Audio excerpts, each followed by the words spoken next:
How important it is to be crazy and funny, to feel happiness. What is the weird therapy about, and how do you react when almost all your valuables go up in flames? Find out in episode 14 of the WalkyTalkyPodcast. Boom! Next episode of WalkyTalkyPodcast is recording now, and I have a beautiful, nice guest sitting next to me on a beautiful, very special place today. And his name is Sam. I want to introduce you before you maybe introduce my person. Okay. And I'm happy to have Sam here. And Sam is 29 years old. He's from Tasmania, which is Australia. Some people say so. Connected. We like to disassociate ourselves. People make jokes about us, so we push a bit more space between us, but we are technically part of Australia. So, and Sam traveled around the world in the last 4 years, when I'm right. And we met here in the beautiful Yukon, where you stayed for kind of 2 years. Yep, over 2 years. Pretty close to going back home after this crazy time. Yeah, that's Sam. And we will go deeper into your person, into your life later. And I'm happy. Uncover everything. I'm very happy to have you here.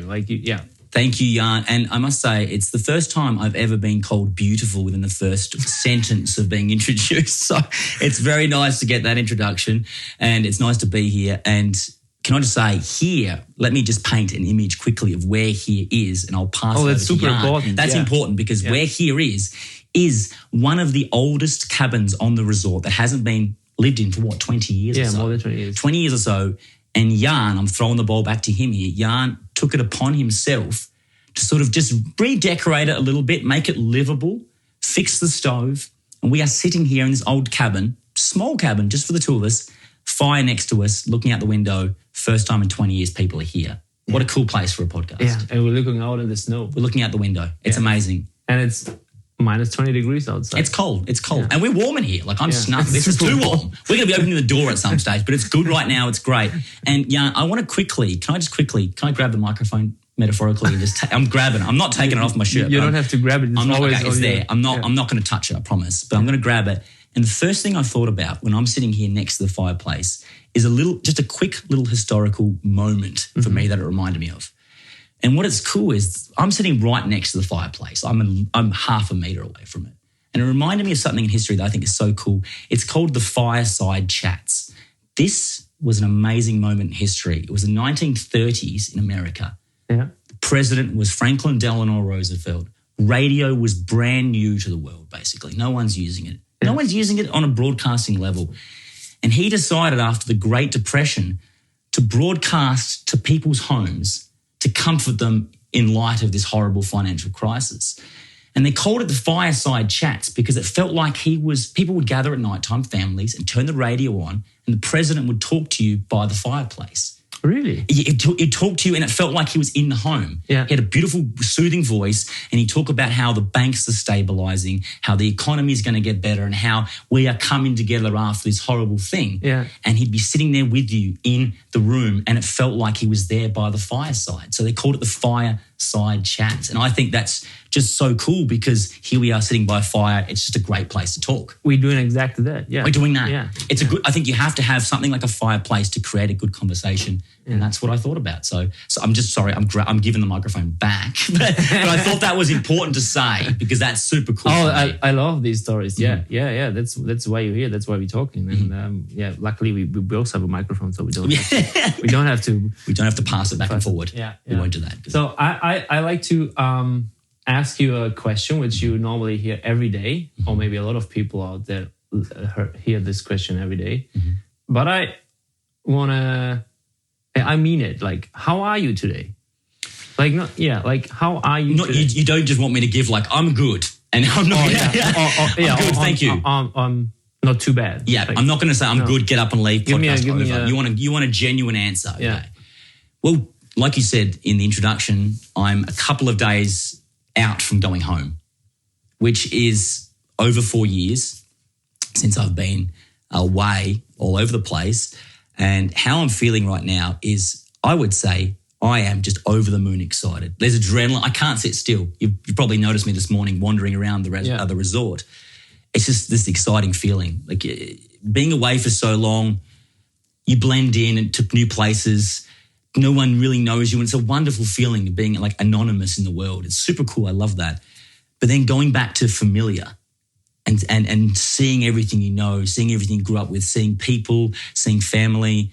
And that first moment you see either your parents or your friends, and there's that reconnection again. I'm already putting myself in that position. So it's like any experience when you're about to go and do it. I've got those sort of butterflies, that excitement, and it's really sort of ramping up from my stomach. So I'm great. I'm absolutely great, but excited to move on. That's how I'm feeling right now, I think. Yeah, that's Is that how, fair? Yeah, that's how are you in the moment? Yeah, today. I feel amazing. I think I'm sort of reflecting on 2 years at this wonderful place, which I'm trying to sort of balance. I don't want to be looking forward to home too much because I don't want to wish away such a wonderful place, as we know. Yeah. So just trying to savor and enjoy everything at the same time. Yeah, I guess. I remember this, like the feeling when you know that you will leave is a really special. It's a really special feeling. It's amazing, yeah. Yeah, it's one of the amazing, but also like it's very mixed feelings. Yeah, mixed. Yeah, it is. Yeah, it's intense. Maybe. It's very intense. Yeah. And I mean, you know that too. You've traveled. You've traveled lots. I mean, you're interviewing people as well. But we always like to say, Jan has been a lot of places, and please remember that. And when you find your feet in a place, you just go to a place, and I know you do this as well, you don't just sort of stay there for a day or two and go on past. You really plant your roots. You get along. I know you love this. You get along with the people. You interact with the people. This is the whole purpose, I suppose, of the podcast, and getting to know people. Exactly, when you plant more roots, it makes it more emotional. You're more invested in a place. Yeah. And when you go to leave it again, it's a lot more intense, like you said. There's a lot more involved in that. And that's it's an exciting and extreme feeling, which is, I think, why we travel. Well, it's one of the reasons why we travel. Yeah, definitely. Yeah, to have those experiences, for sure. What do you think about encountering things? Can be everything. Just in general, people, places and stuff? Can be everything. Anything. Can be also feeling or Well, that's interesting. And I'm gonna reply by telling you something a little more vulnerable than maybe I would say. I love people. I like people, but I'm going to be honest. There is a big part of me that would avoid encounters. There's that always wanted to be liked, always wanted things to react a certain way when I walked in a room. I wanted objects, I wanted places to be a certain way, and I could just fit in and it works for me. But when you have such expectation of people and places and things, when you expect the encounter to react with you, you create such an anxiety and such a worry. And I think when I had this moment when I was in Chicago, big city, big, beautiful city, huge, swarming over you, tall towers, so many people everywhere, and you know nobody. Yeah. And I just was walking down Lincoln Street and all these beautiful streets of Chicago, and I just forgot about me. I took away me from that experience. I know that seems sort of ironic because I am the person in that moment, but I let the objects, I let the encounters just wash over me. I was just there as almost like a bystander or someone who was not involved, and that I let the natural encounters, I let everything just happen as it were and had no expectation, no anxiety, and I didn't worry. I didn't feel too much. I didn't expect too much. It just happened. And I think that changed my mentality with encounters. And I decided to myself, no, I have to remove myself in some way from these positions and just let them happen as they will. Yeah. And that really has been a big change for me, I think, with encounters. When was it? Chicago was, that was going back 2019. It would have been in September, late September. Yeah. Before that, I think I was still sort of expecting a lot from places, as you do, and people as well. But 2019 was a big moment in Chicago where I was like, yep, no, this is what I have to strip myself and remove myself and just let everything take its due course and wash over me. It was great. Oh, that's interesting, yeah. I sometimes think like that, I don't know if there's maybe a different capacity of which you can encounter. Like is there maybe sometimes you are in a mood, you can encounter everything, and Yes. you can let everything inside of you, and you're open for everything. And sometimes, like, there's a limit, like, And you close in a little bit. don't you? Right? and then it's too much, and then you close yourself a bit, and then I think you're you're not right. open for every single encounter.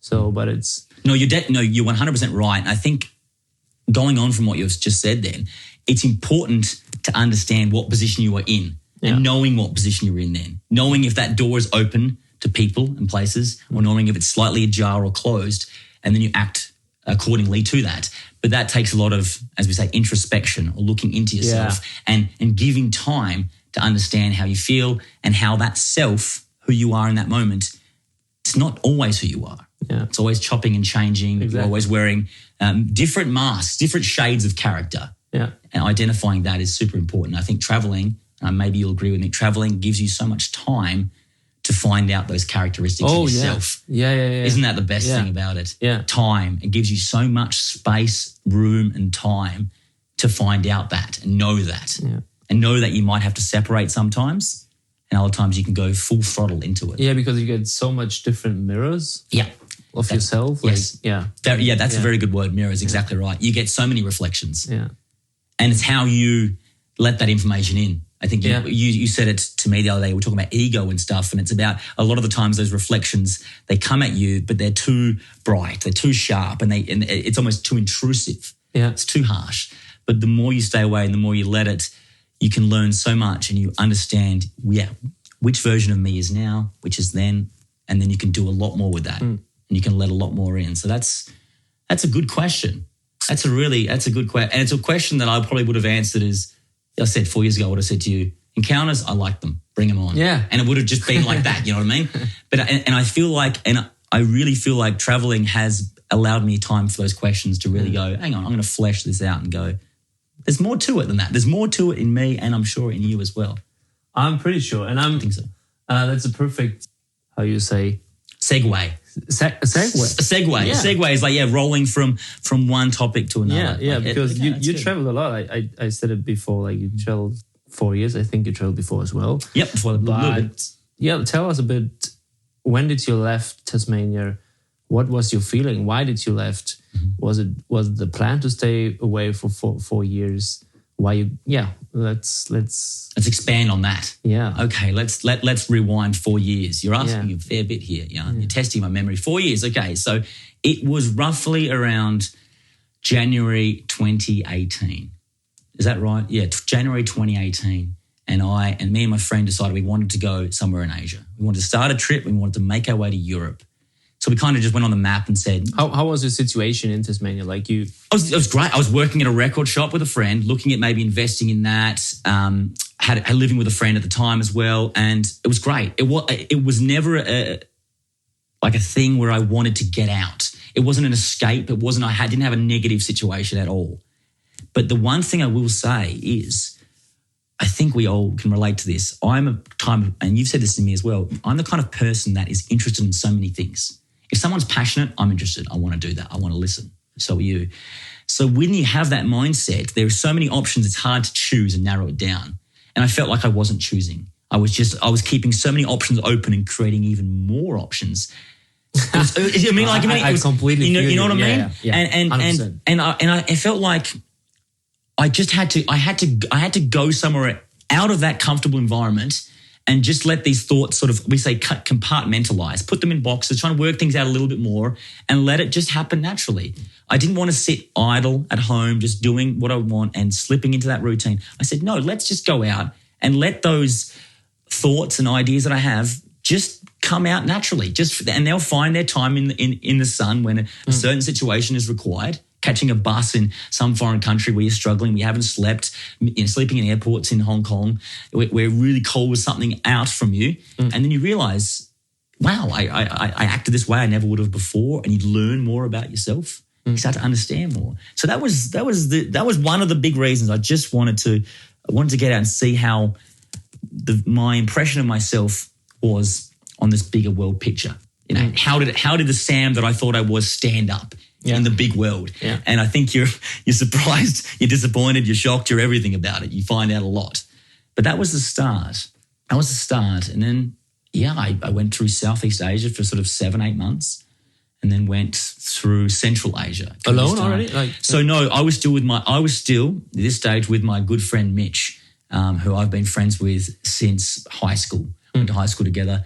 And the first trip we ever made together was to India and Nepal overland, which was stunning. It was his first big trip out of Australia. And we realised then we wanted it. We wanted the adventure. You know, I had this broad brim Australian Akubra cowboy hat. He had this captain's hat. And it was kind of this thing. We're just going to go. We're not going to plan anything. We're just going to do it. And if we want something, if we like something, we're going to say yes. And we chased that all the way to Europe, which was insane. That was really insane. So I suppose we got to Europe and I thought, well, I had an English visa planned out and I lived in England. The dream was always, I'm a football fan, to live football. When I say football, soccer. I have, as an Australian, I have to stipulate there's about 12 different types of football in Australia. Soccer, for all you European fans, I'm sorry, I call it football as well. But I've always been a football fan. You don't feel sorry. That's fine. That's fine. I just had to put that in there. So, and I always wanted to go watch my team play in the football, and I did, and they won. Which is it? Fulham in the English League 2, believe it or not. It's the second tier of the English League. Yeah. And I saw them win twice. And it was just incredible. I got to live with so many different people, working in hotels, bars, coffee shops, restaurants, teaching, English in Hanoi. And it wasn't that I was planned. It wasn't that I was right for these jobs. I bumped into them. We say serendipitously. By putting yourself out in a great situation, these chances arose, and I just said, "Yeah, come on, come on, let's try." And that continued when I left Europe and headed to America, and I went to the south of America, the southern states. And I said to myself before in England, I said, "My dad is Dutch. He's a cyclist, and when he was younger, my age at the time, he cycled the coast in America. He did a lot in Canada, Australia, New Zealand. He was this amazing Dutch cyclist who just lived out of a bag. And he did this famous route down the west coast of North America. And I just said, I've never done it. I said, I'm going to do it. My dad's did it. Why not? I'll do it. Yeah. And I did it. I decided to just do it. And I got to Vancouver, Jan, and I remember I walked into a bike shop and I said to the guy, I don't even know what I'm looking for. I don't know how many gears a bike should have. Yeah. I don't know what I need. I just know that I want to do this. If my dad can do it, I am going to do it. And I think this bloke, this Irish bloke, he looked at me like, you are just nuts. You're not getting past the borderline of Vancouver. They're not letting you through America. Yeah. But they did. And man, that was kind of like from Asia through Europe into North America on this bike ride. I stopped and I thought. How far did you cycle down? So from Vancouver way on down to the Mexican border. Oh, wait. Yeah. Okay. Yeah. So I think with all the detours I did, it was like 4,500 kilometers. And I just met people along the way. Oh, goodness, we tried to live without money for 2 weeks. Stuff like this. Stuff that I would never do. I'm not sitting here like grooming my beard. I'm not a worldly type, like go out and necessarily do it all person. This was tough. Like I thought, what am I doing? I like a shower every day. That's the normal Sam. And all of a sudden you're not showering for 20 days and you're picking food out of a bin. It was like, this is insane. The experience was amazing. And then all of a sudden I was running out of money and I wanted to come to Canada. And I did. I came to a place that was different. I said, what about the north? I'm sure it's the same for you. What about that area a little bit further up? Yeah. Because most people maybe say Toronto, Vancouver. And I said, what about the Yukon? Yeah. Took a chance. They let me stay for 2 years. And here we are, drinking tea and talking. Well, actually, can I just? Hey, Jan's drinking tea. What type of tea are you drinking, actually? Ginger. You're a ginger guy. I'm a ginger guy. Lemon and ginger, good tea. Yeah. Well, I'm maybe showing my. Because go, please. I think maybe I'm wrong, but I think since I'm drinking ginger tea, it's a few years ago. I only been sick once. Really? Yeah. Well, they say herbal teas are like good remedies. A lot of people say ginger is the thing. Like if you drink ginger regular, you're going to be in better health. Yeah. You're going to be good. Yeah. Well, speaking of in good health, no one tends to say this about the drink that I'm about to consume. Yeah. And I won't tell you what I'm drinking. I want you to more or less listen to what I'm drinking and really just soak in this sound because I think it's one of the best sounds out there. Perfect. It has to have you have to go that at the end. It's like the crispness. If you have, and then this is happening. That, by the way, was yarn. That was no one pouring anything. That's incredible. I can't do that. But what I will do is sip my drink, which, if you haven't guessed by now, is a beer. Yeah. And let me sip I them. commented it like.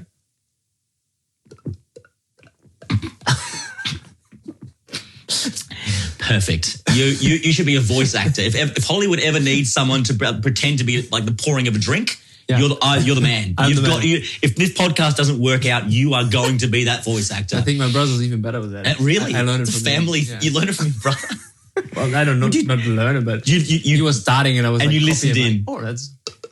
I think that's funny because maybe this is a perfect segue, to use that great word again, is that you strike me, Jan, as the kind of person that listens so intently. Now, whether it's the sounds of your brother making the pouring noise, or it's in making a podcast about people from all over the place, has that always been something that you think you're very good at? Or is it a skill that you've had to get better at, listening to people? Ooh, that's a very nice, good question. I'm throwing it on you, sorry. Blindsided you. It's good because I think I thought about that a few times, yeah. And I noticed from time to time that a lot of people like to talk with me. Mm-hmm. So, and I wasn't focused on, I'm interested in them, because I wasn't aware about that. It just happened. Natural kind of thing. Yeah. So, and then after, I don't know if I went to the 20s and something, like some day I noticed more and more, okay, this is happening for a reason because I'm interested as well. But I wasn't aware that I'm really interested. Like, it was happening like on an unconscious level. Exactly. You were just naturally doing it. Yeah. It was almost like it's just ingrained in you. That's an impressive, I think that's a thing that's so impressive. But I'm going to go ahead and say that's pretty rare.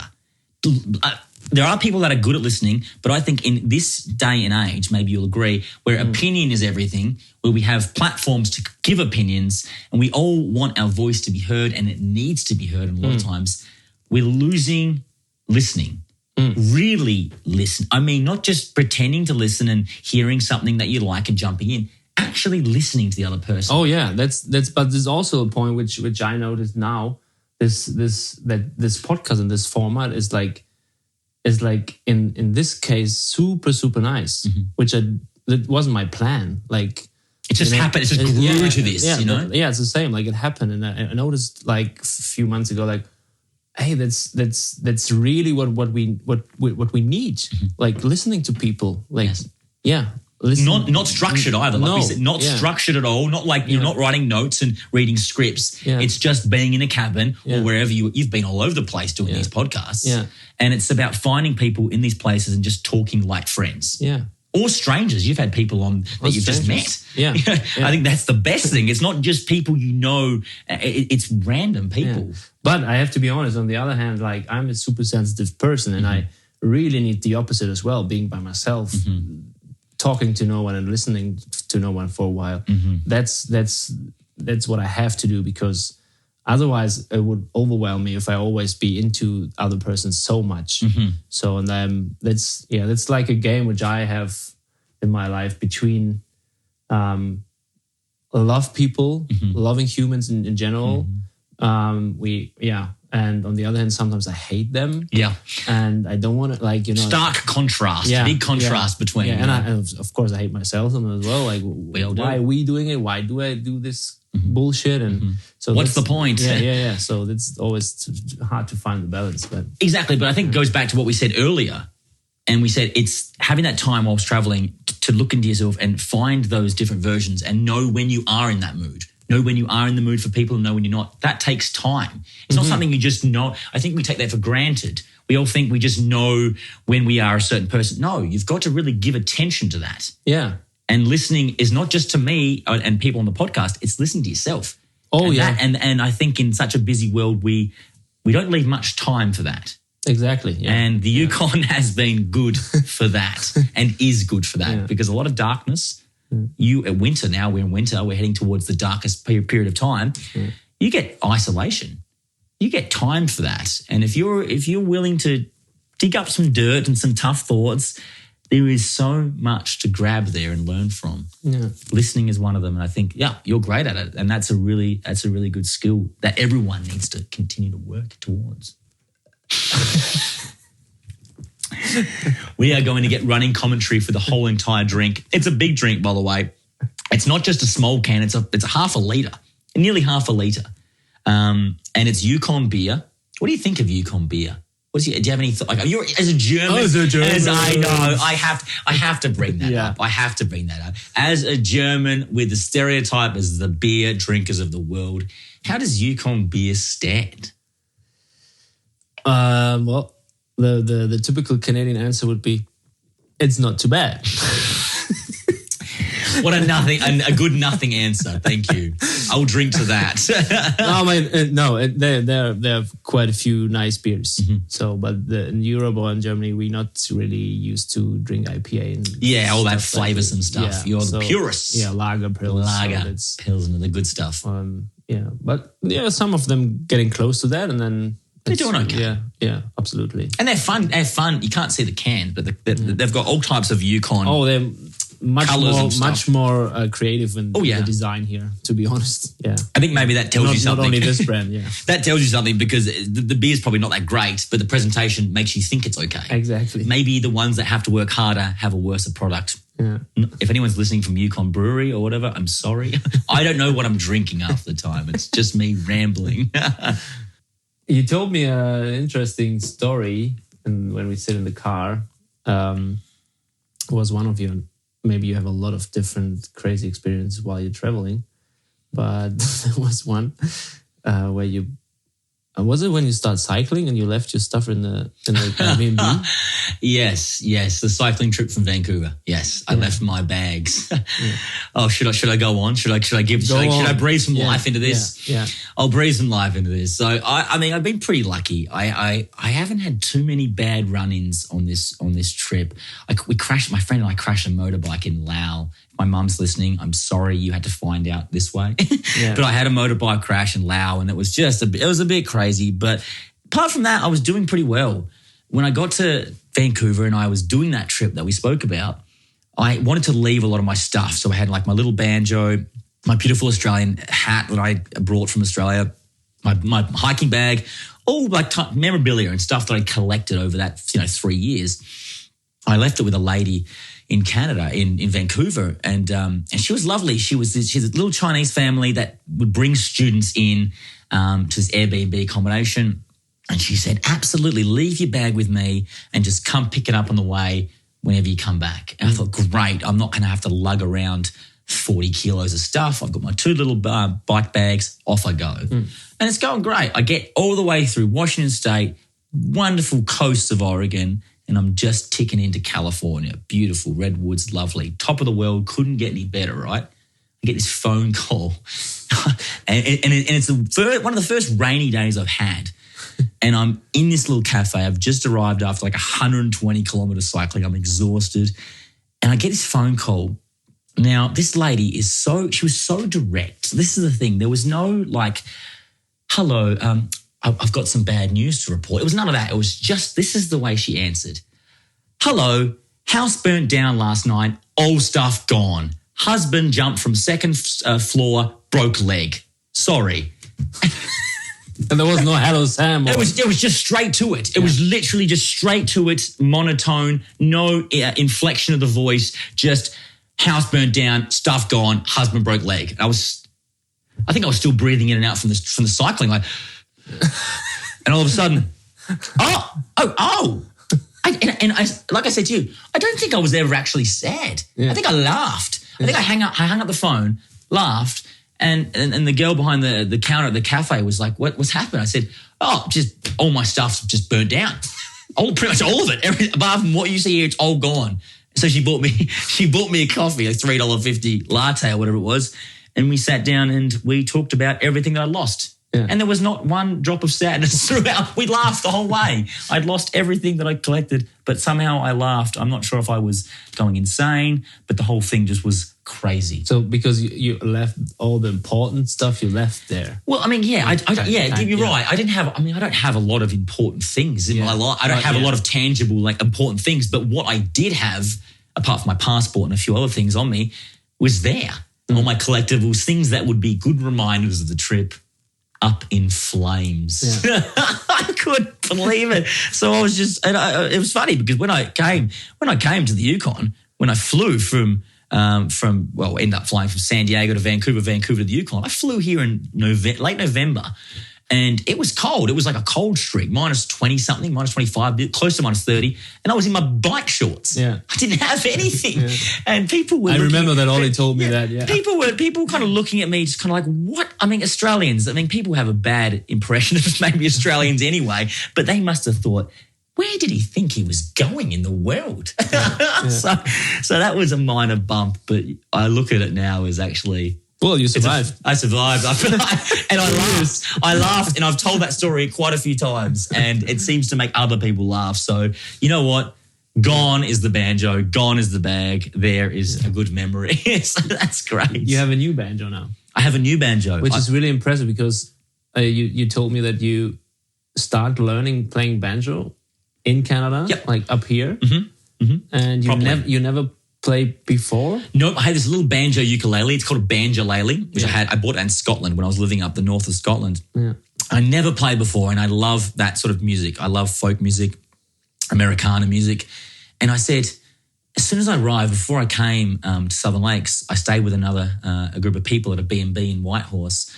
And I told that same story about the luggage burning to them, and they laughed. But the son of the family I was staying with, he said, "Oh, I've got a bigger banjo, a proper 5-string that no one uses. No one knows what they're doing. Do you want to take it with you to the resort and just play around?" I said, "Well, I don't know how to play the 5-string properly. I never played it, but I'll take it. I'm sure I'll have time." It was winter, and I took it, and I think initially I just sort of played around myself, which only gets you so far. And then I looked online, YouTube a bit, tried to sort of work out these tablatures and stuff. And then I just got a couple of lessons from like some guys online. Yeah. It's so accessible these days. And then, for the last 2 years I've been playing. And this place is so conducive with learning. It's such a great place to learn. And like I said, time. I've had time to play and get okay, good enough now that I can sort of play. And you're in this state of like a flow. Everything shuts off around you. You can just play. Mm. I know you've played. You grew up playing cello, right? Yeah. Which is super crazy. Yeah. I mean, guitar is such like, everyone picks up guitar. I love it. Yeah. But to pick up the cello, that's pretty crazy. And you can kind of play a bit of piano as well. Yeah, but you dabble a bit. Yeah. Is there a thought maybe that you would like to get back into music? Going from me to you. Well, you missed the cello? That's interesting because last time when I was in town and I bought you some strings. Thank you very much for your that. Banjo. Thank you very much. I break them. See, I'm not that professional. I break them. No. So when I was in the shop buying your strings, a thought came by in my mind and just said, ask the person here if you can buy a cello here.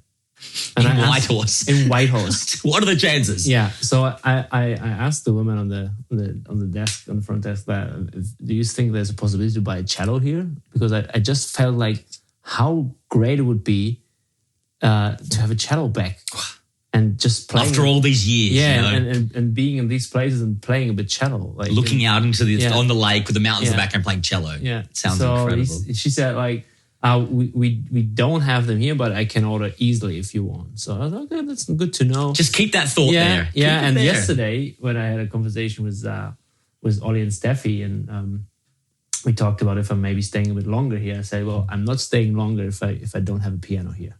For sure. So if I'm staying longer here, I definitely buy a piano. I was going to say, that sounds like almost like a nudge.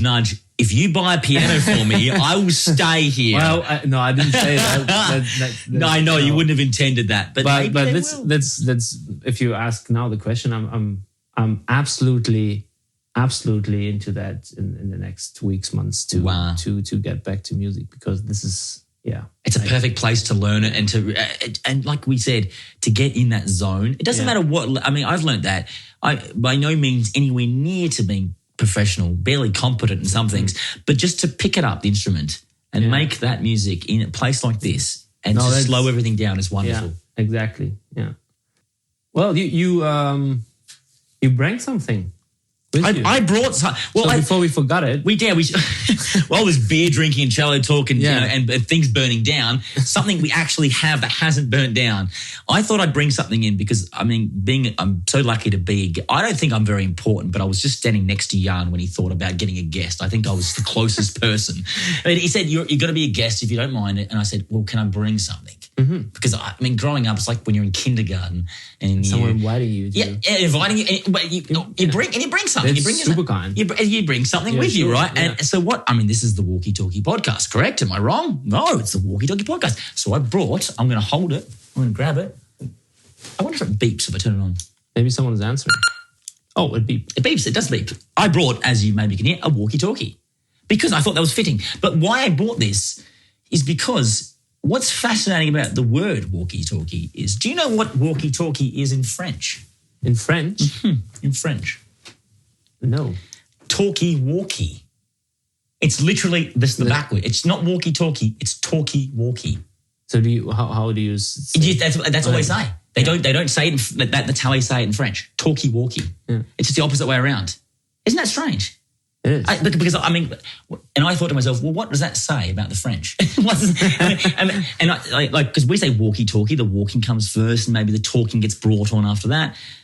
But they do the talking before they walk, and I think the French are just backwards. I think the French is maybe. No offense to any French people out there, but the French are too focused on the talking first. They're not doing the walking first. That's what I saw as well. You think of me? If you start talking first, maybe you never walk. You never walk, you stay there. And I think the walking first helps to bring on the flow of the talking, right? Exactly what we did. We walked. We walked to here. get here. And then we sat down and now we are talking. Yeah. So I think the French word for walkie-talkie is wrong.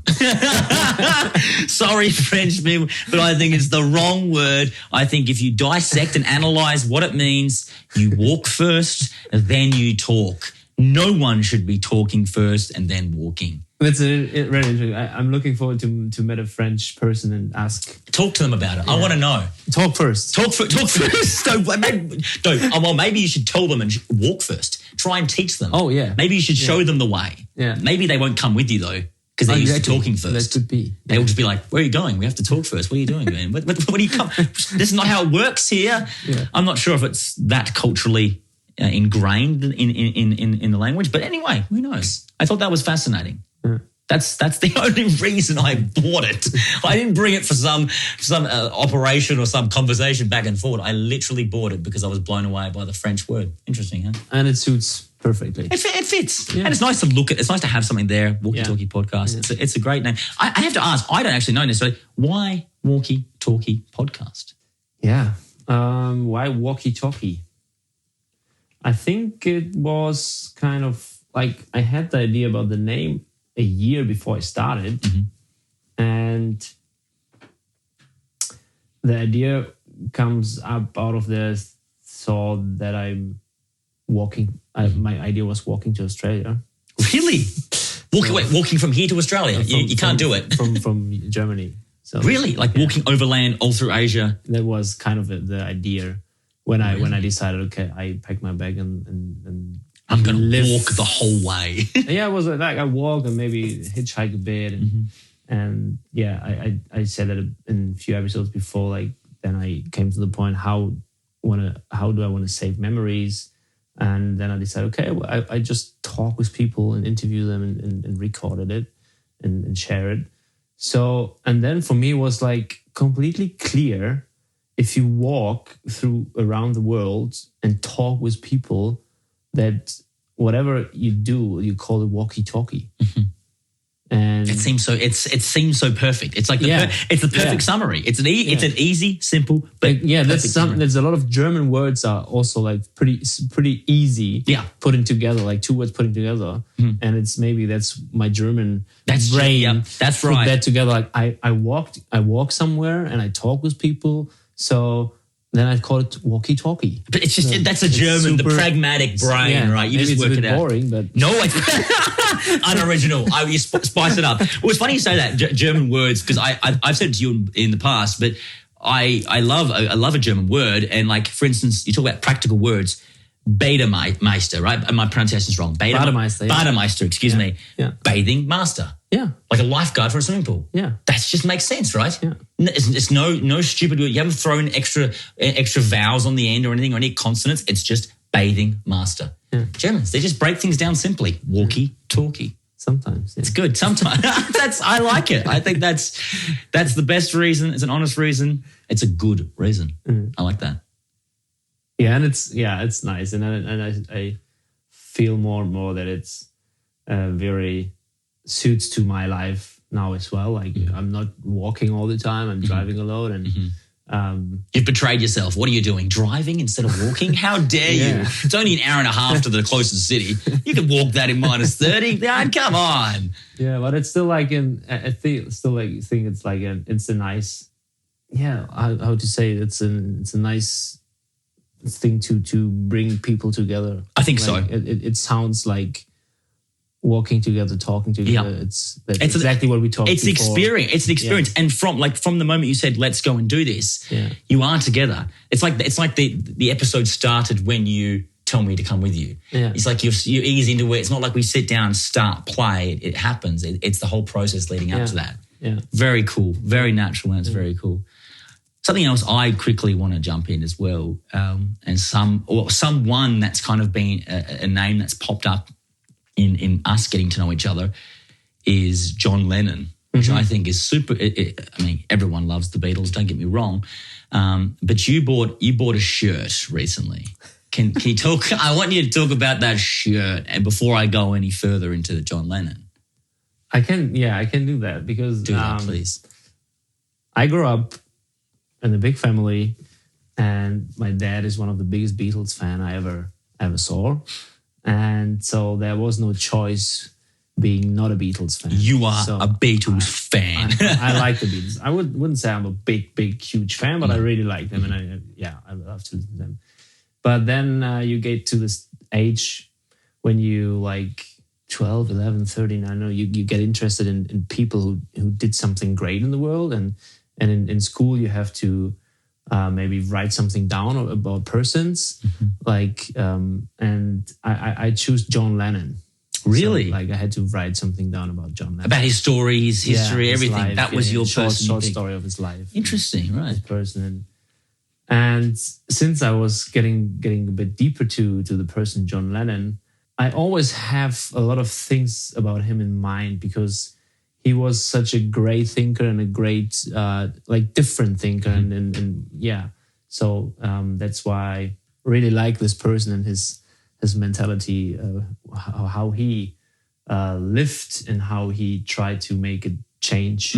Definitely, absolutely. Yeah. But that's not about that. So that's a good build-up. You have to build it up. I like that. Let's build up for the shirt. Build it up. I was in Calgary after I lived with this beautiful couple from my last episode, and I get used to, and I really like to go to thrift shops and buy stuff because everything is there, so don't have to produce a lot of new stuff.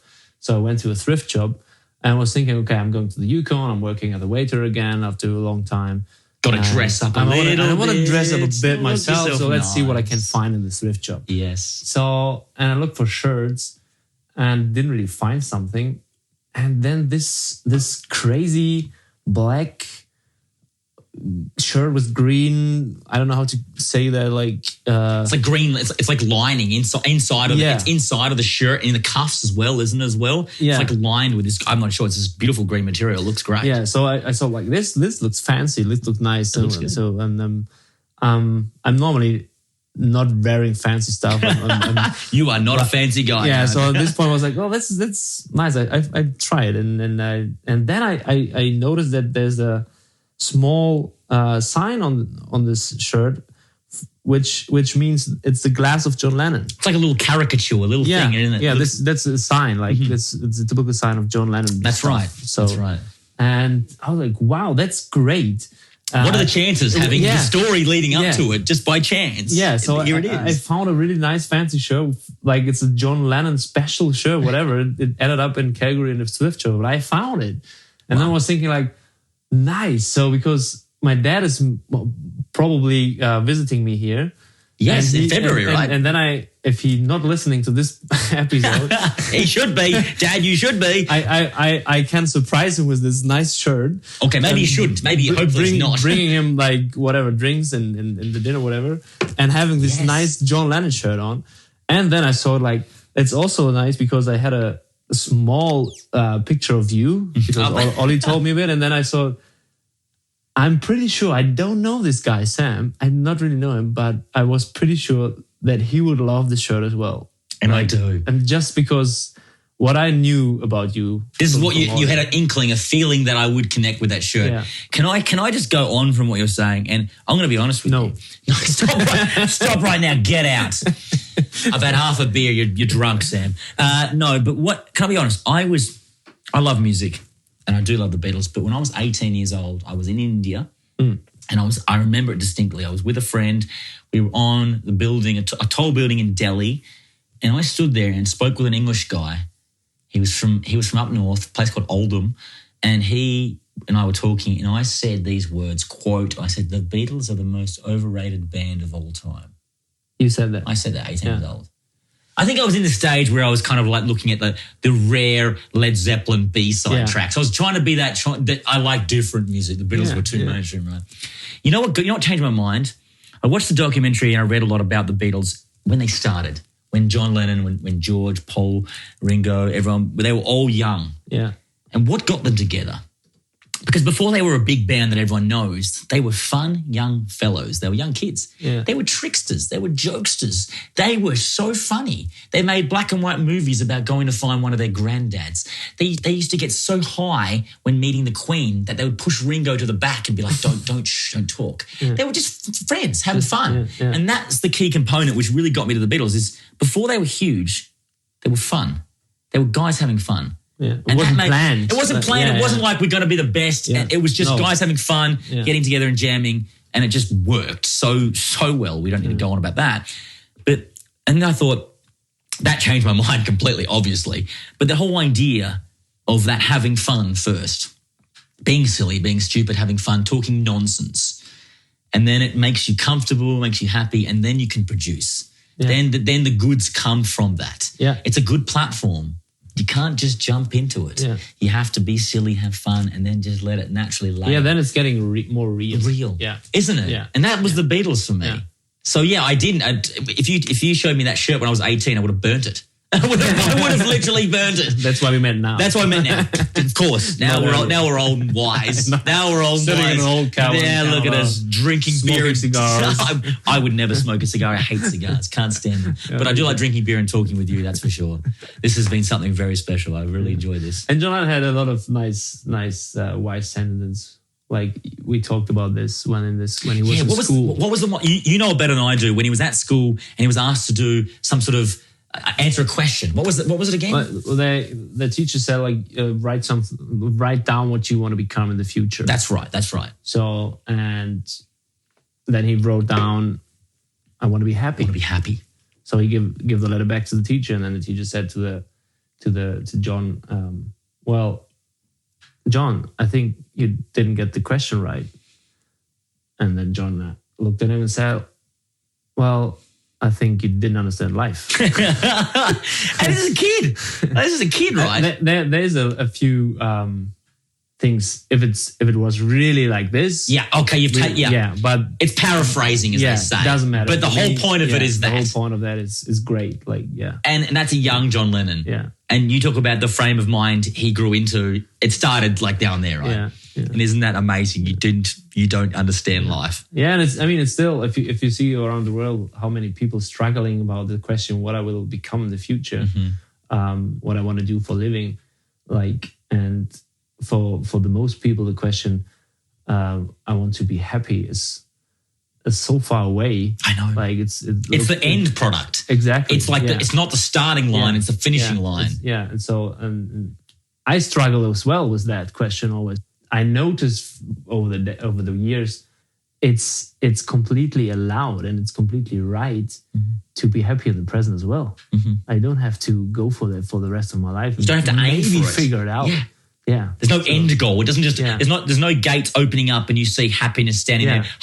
Yeah. No. It can be now. It can be in this now. moment. It can be right here, sitting here, talking to you right now. And it disappears. Gone. And it come back. Mm-hmm. But it's not somewhere. No, exactly. Yeah. It can and that's the thing, disappearing is interesting too. And if it does disappear, it's not about like trying to bring it back, force it back. Yeah. Let it go. Let it go. It'll come back. It'll come back. Comes in waves or with the winds. So we say, being patient and waiting for it to come back. Yeah. That's nice, huh? Yeah.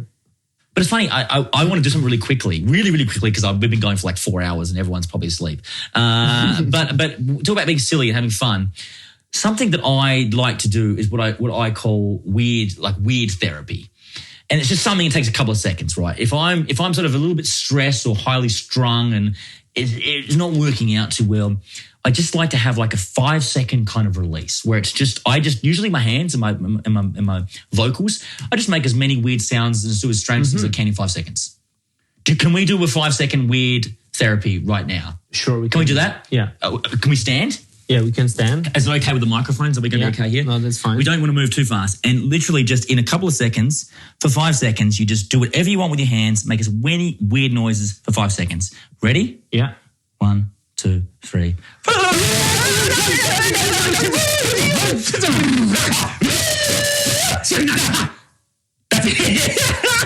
it. Yeah. That's it. That's all you do.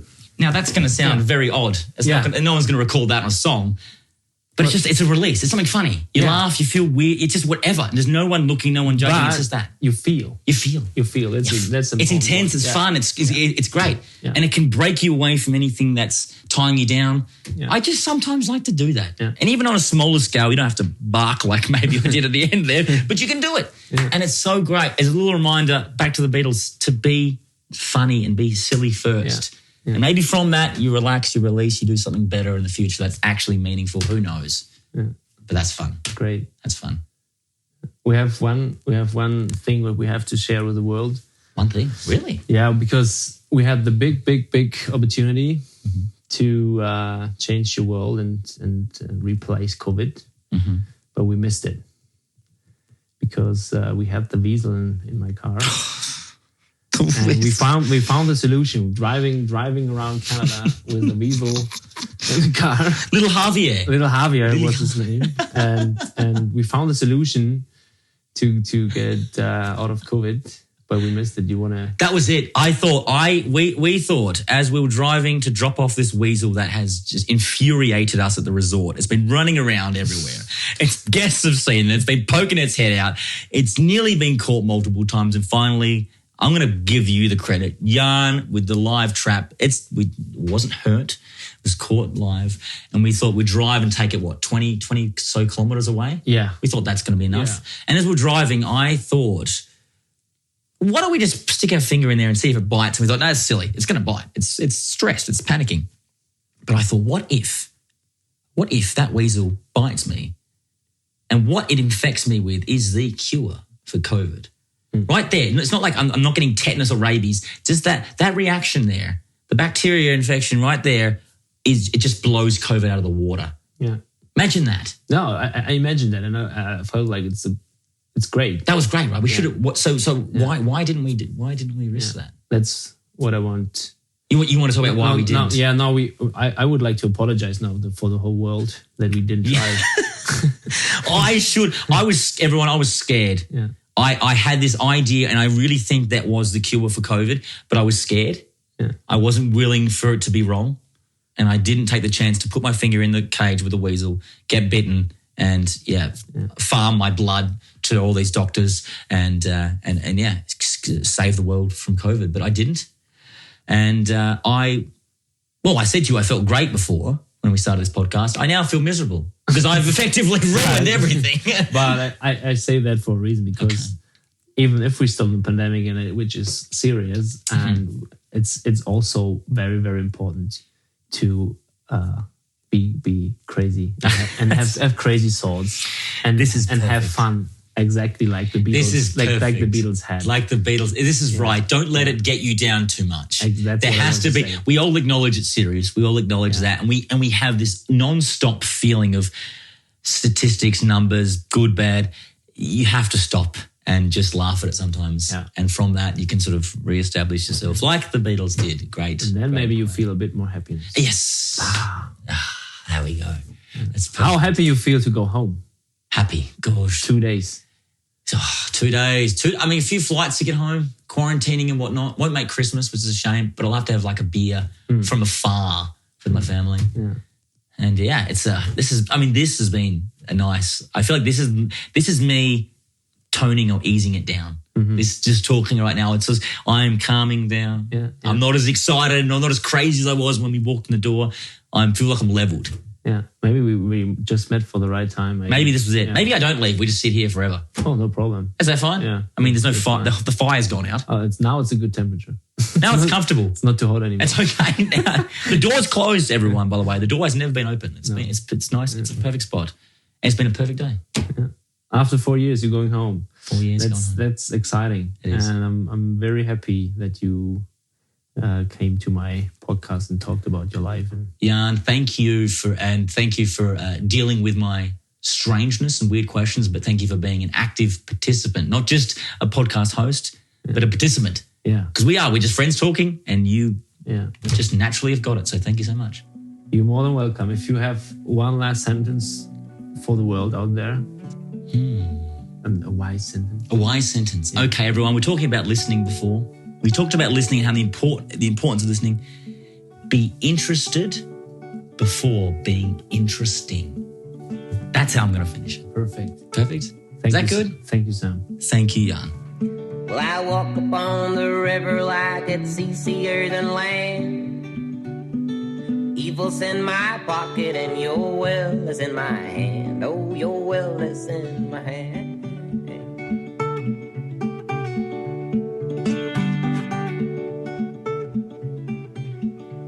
And I'll throw it in the current that I'll stand up on so still.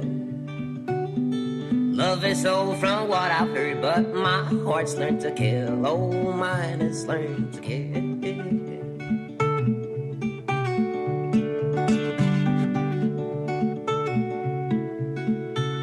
Oh, I said I could rise from the harness of our gold.